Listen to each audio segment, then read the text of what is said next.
नमस्कार दोस्तों, मैं विराट अपने YouTube channel biology with Virat में स्वागत करता हूं। आज का टॉपिक है सलाइवरी ग्लैंड, लार ग्रंथियां। सलाइवरी ग्लैंड एक एक्सोक्राइन ग्लैंड है। एक्सोक्राइन ग्लैंड अर्थात बाह्यस्रावी ग्रंथियां वह ग्रंथियां होती हैं जो अपना स्रावित पदार्थ नलिका के माध्यम से टारगेट प्लेस तक पहुंचाता है। बाह्यस्रावी ग्रंथियां क्या स्रावित करती हैं? एंजाइम स्रावित करती हैं। यह एंजाइम ब्लड के संपर्क में नहीं आना चाहिए, इसलिए इसमें डक्ट पाई जाती हैं। सलाइवरी ग्लैंड से सलाइवा स्रावित होता है और सलाइवा का पीएच मान होता है 6.8 होता है। और ये लार ग्रंथियां लगभग प्रतिदिन 1 से 1.5 लीटर लार स्रावित करती हैं। लार का कार्य क्या है?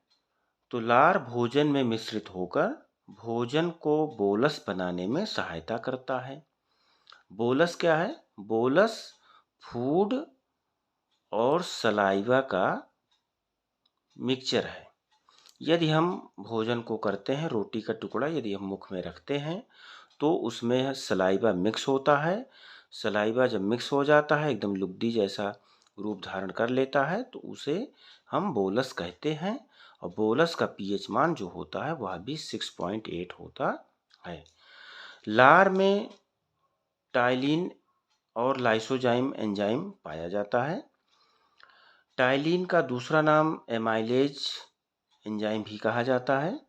और एमाइलेज यानी सलाइवरी एमाइलेज स्टार्च को माल्टोज में परिवर्तित करता है। तभी तो हमें रोटी जो खाते हैं वो मीठा लगता है, क्योंकि माल्टोज एक शर्करा है। लाइसोजाइम एंजाइम जो है वह एंटीबैक्टीरियल होता है। भोजन करते समय कुछ बैक्टीरिया वगैरह या फिर वैसे भी हमारे मुख में कुछ बैक्टीरिया वगैरह पनप आते हैं, तो उसको लाइसोजाइम एंजाइम उसको किल करने का कार्य करता है, मारने का कार्य करता है। लार में कैल्शियम, सोडियम, पोटेशियम आदि तत्व पाए जाते हैं। कैल्शियम तत्व जो है यह सलाइवरी एमाइलेज को एक्टिवेट करने का कार्य करता है। तभी तो स्टार्च माल्टोज में परिवर्तित होता है। अब आते हैं, देखते हैं लार का संगठन। लार में 99% जो होता है वह वाटर होता है। एंजाइम कितना परसेंट होता है? 1% होता है। और लार में एंटीबॉडीज कौन सी होती हैं? IgA होता है। अब आते हैं, देखते हैं सलाइवरी ग्लैंड कितने प्रकार की होती हैं, टाइप्स ऑफ सलाइवरी ग्लैंड। तो मानव में सलाइवरी ग्लैंड 3 जोड़ी होती हैं। पहला है पैरोटिड ग्लैंड, जिसका वजन होता है 25 से 30 ग्राम। और पैरोटिड ग्लैंड जो होती है वह सबसे बड़ी लार ग्रंथि होती है। यह कान के पास पाई जाती है, दोनों कान के पास, क्योंकि एक पेयर होती है, तो एक इधर एक उधर।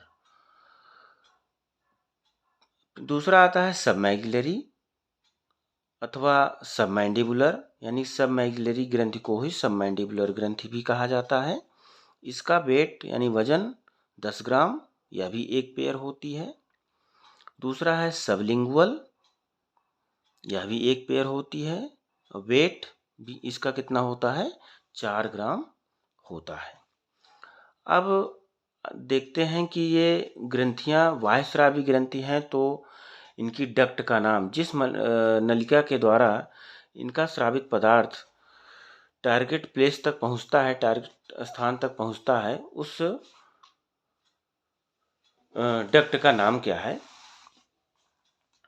तो पहला है पैरोटिड, जो सबसे बड़ी लार ग्रंथि होती है।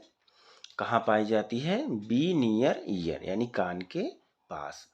और इस डक्ट का नाम, इसकी नलिका का नाम क्या है? स्टेंसन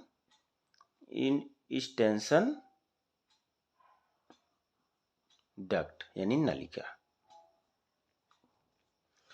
दूसरा है सबलिंगुअल, जो कि सबसे छोटी लार ग्रंथि है या जीभ के किनारे जीभ के नीचे होती है। और इस डक्ट का नाम है डक्ट ऑफ रिविनस या फिर बर्थोलिन डक्ट के नाम से भी इसको जाना जाता है। तीसरा है सबमैक्सिलरी और सबमैंडिबुलर, और यह कहाँ होती है, यानी जबड़े के पास में होती है। और इस ग्रंथि के डक्ट का नाम क्या है, वार्टन्स डक्ट है। साइज, अब लार ग्रंथियाँ कौन सी बड़ी होती हैं कौन सी छोटी होती है, साइज कैसी है, तो पैरोटिड जो है वह सबसे बड़ी लार ग्रंथि है, उससे छोटी सबमैक्सिलरी है, और सबसे छोटी कौन सी है, सबलिंगुअल है। अब सलाइवा प्रोडक्शन के आधार पर कि लार सबसे ज़्यादा कौन स्रावित करती है, तो लार सबसे ज़्यादा स्रावित करती है सबमैक्सिलरी, दूसरे नंबर पे है पैरोटिड, और तीसरे नंबर जो सबसे कम मात्रा में स्रावित करती है वह है सबलिंगुअल ग्रंथि। अब आते हैं, देखते हैं कि इनके अलावा भी लार ग्रंथियाँ होती हैं जो कि ये जाइगोमैटिक ग्लैंड या इंफ्रा ऑर्बिटल ग्लैंड है, वह भी एक पेयर होती है। यह मैमल्स में स्तनियों में पाए जाते हैं, लेकिन ह्यूमन को छोड़कर, क्योंकि ह्यूमन में इंफ्रा ऑर्बिटल ग्लैंड क्या होती है, ये अब्सेंट होती है। अब्सेंट होती है किसमें, ह्यूमन में, इन ह्यूमन।